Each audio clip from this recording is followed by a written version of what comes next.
is we do have to talk about these right here. Ah, So it's this one. It's this one also, which is all the yep. pieces. This That's how is, I it think, started. Strike Freedom. This is Mm-hmm. another version of that. Mm-hmm. This is also the Anime Expo one.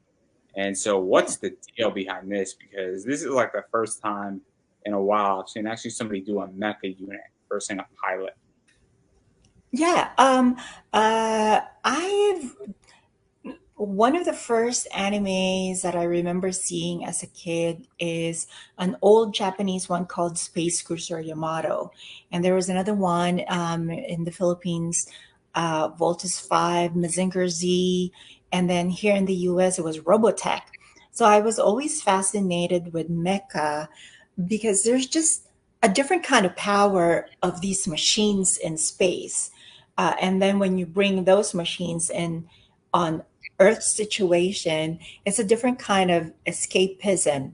And I wanted to make a Gundam cosplay, especially after I saw Vampy Bit Me did Gundam Unicorn a few years back. And I asked her about it, and she was so gracious to tell me what her experience was making it. So I learned a lot from her.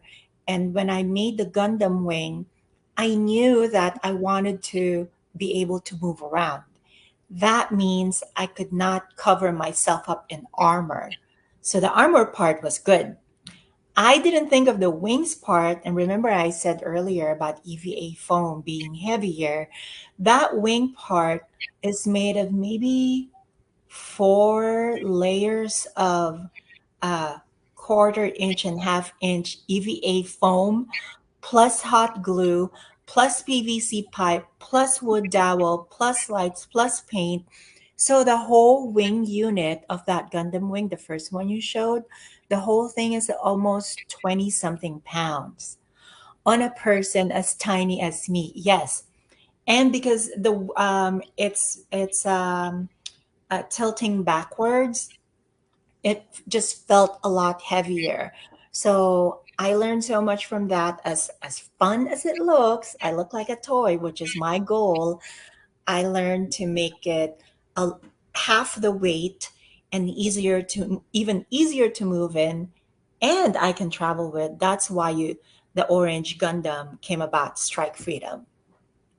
Lesson learned. Yeah, that one.